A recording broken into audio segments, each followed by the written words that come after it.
My name is Dr. Bryan Davis. I'm a clinical health psychologist here at the Norton Neuroscience Institute.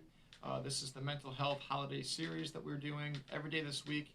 At this time, we've talked about a topic for about 10 to 15 minutes. We've talked about stress, we've talked about depression and anxiety, we've talked about communication, and today we're going to talk about sleep, another very important factor. And all these factors all these topics really do contribute to one another. So that's kind of the theme here. So things that can help during the holiday season, help with stress levels, help with mood, help with irritability, things like this. So today was sleep. I mean, this is a topic that, in my opinion, is very important, but often overlooked. I think that it's a huge factor that plays in mood symptoms and stress levels and irritability and overall health and your immune function, in any other ailment, disorder, anything else going on. Usually sleep plays an important role, but it's not often talked about. I like to think of the saying, if you've ever heard this before, high tide rises all ships.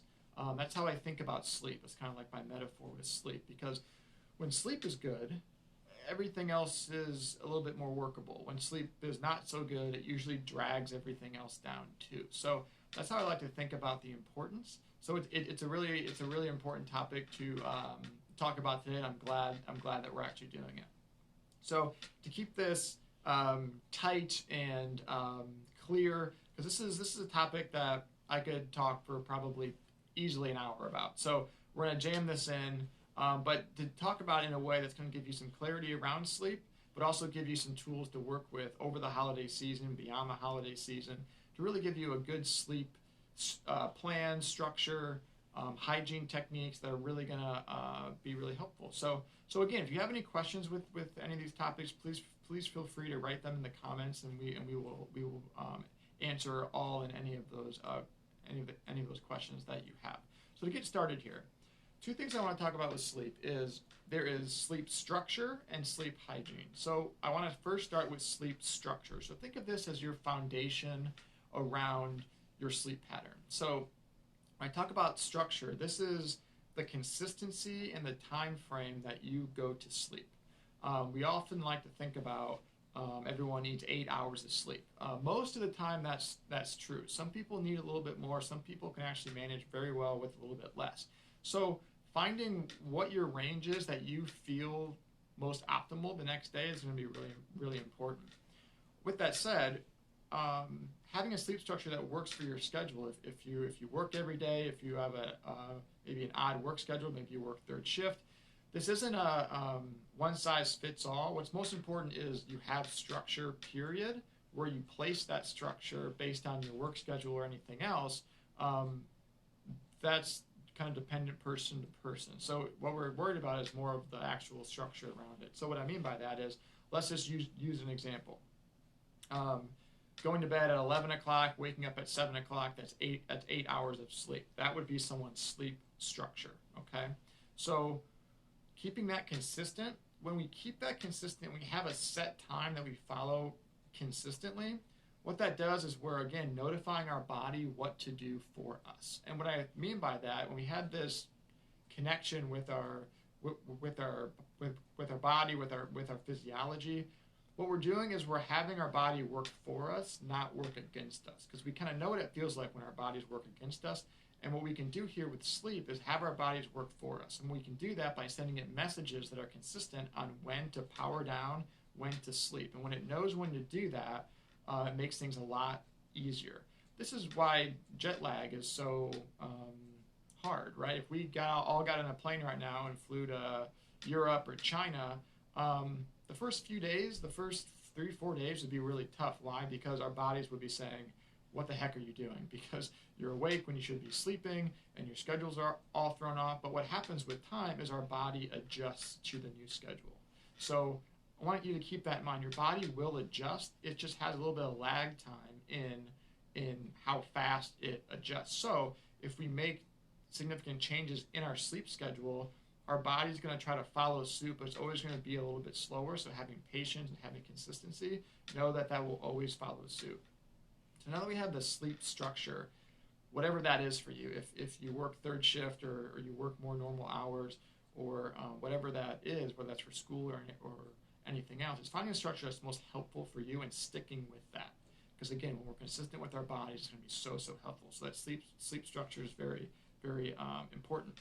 Also, factor two, if you want to create a new sleep structure for yourself, the best way to do that is wake up at a consistent time. For example, if let's just say 11 to 7 sounds fantastic, and you want to make your new wake up time 7 a.m. Well, the first night you do that, it might be pretty difficult. But if you continue to wake up at 7 o'clock, that wake up time is actually the main contributor towards your new sleep schedule. We get hung up on sleep time, what time we're going to bed, but really it's what time you wake up. And if you can wake up at that same time, your bedtime will follow suit. Your bedtime will always follow because you will then be tired around the same time, and that consistency will build. But if you're looking to start a new sleep structure, sleep schedule, that wake up time is going to be the most important factor. So now that we have our structure and we're staying consistent with that structure, there's hygiene techniques that can really enable us to stay consistent and to keep that working for us. So a couple of those is going to bed when you're sleepy, but not before kind of your scheduled time. Okay, so let's just say keep using the 11 to 7. If you're tired at 9, although you could go to bed, try to stay up until 11. Again, you're wanting to stay consistent with what your body is doing. Because if you go to bed at 9, well, then you may be waking up sooner, and then you can get yourself off track a little bit. So again, try to stick with your structure as best that you can. When you go to bed, make sure that you're using your bed for sleep only. So you can think things like sleep and intimacy are the only two factors in terms of bed that we want to have. Because if you start doing other things, like you eat lunch in your bed, you watch TV in your bed, you do your homework in bed, you read for hours on end in bed, your body starts to treat your bed as it's a couch. Now, not just literally, but also our bodies respond to physical cues. So when we go to bed, we can actually have our bodies power down when we actually get into bed because it's a familiar place. It knows what to do in that circumstance. So we want to use the bed for sleep and sleep only. And if you can do that, that's going to help you out dramatically. We call that stimulus control, and that's a big important factor in terms of sleep hygiene. When you can't sleep, let's say you go to bed at 11, you want to wake up at 7, and you're having a hard time falling asleep. If you're awake in bed for longer than a 30-minute time frame, we like to ask you to get out of bed because what you do is, again, then you're laying in bed, awake, anxious, stressed, frustrated, and your bed becomes a place where you get stressed, anxious, frustrated, not a place where you rest and are comfortable. So anytime if you're in bed, not sleeping for over a half hour, remove yourself and set up a plan on what you can do outside of bed during that time. So maybe it's 11:30 or midnight. You don't want to do anything overly stimulating. Oftentimes we want to pick up our phone, we want to turn on the TV. I'll get the light in a second here. But try to do something non-stimulating, kind of boring. So maybe this is reading a book in low light, or this is looking at a magazine, or this is on your phone playing an app that reads you a story, something like that.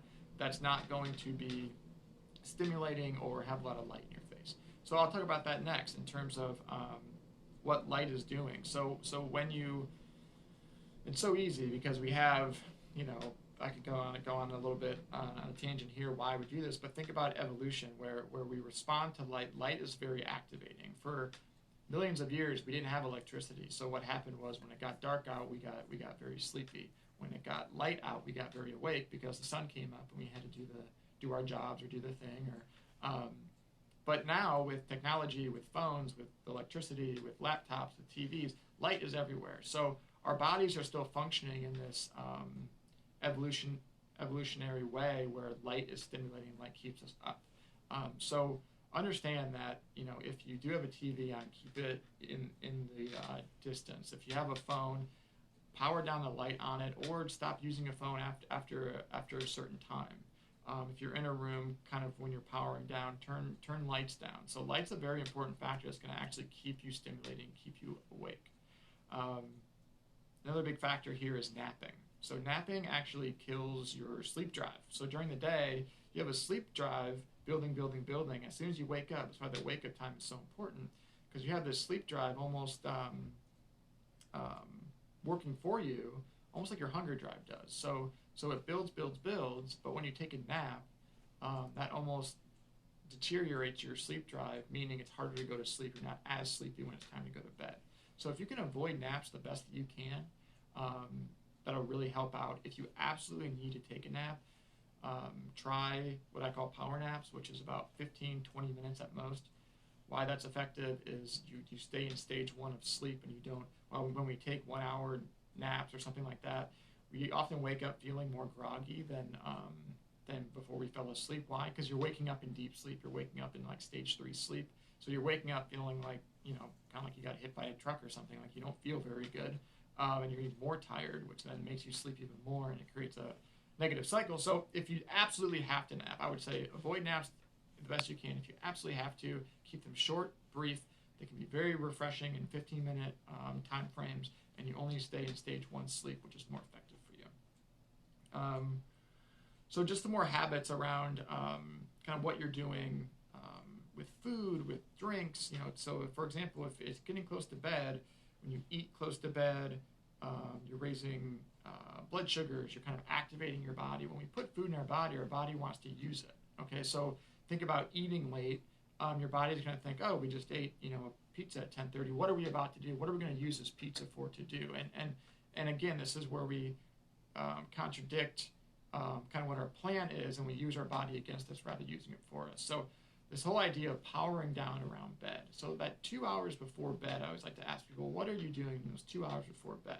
What we like to hear is maybe taking a relaxing shower, all done eating and drinking for the most part, maybe some water or something like that. But we're talking like sodas or sugary drinks, turning lights down, doing something relaxing, kind of giving yourself the opportunity to power down before bed, rather than revving yourself up, and then expecting to fall asleep at a certain time. It's just not realistic. So just as we talked about in things like exercise, what do we do before we exercise? Well, we stretch out, we kind of get prepared to do the activity. Sleep is the same way. Prepare yourself to do the activity. Although we're not activating ourselves, we're actually powering down to keep us relaxed and keep us in a good place before we attempt to fall asleep. Other factors are, exercise is helpful. I know I just kind of touched on that in more of an analogy, but if you can expend some energy earlier in the day, not right before bed, that's helpful. Again, caffeine, keep that earlier in the day. Sugary drinks or foods, keep that earlier in the day. All these come together to really work for you around sleep, where at the end of the day, you're really ready and prepared for sleep, rather than giving your body mixed messages on what it needs to be doing before you go to bed and expect to just fall asleep. So in terms of sleep structure and sleep hygiene, I hope that these factors have been really helpful. I know I can maybe said a lot of information and talked fast, but again, if you have any questions with this, we'd be very glad to answer any further questions.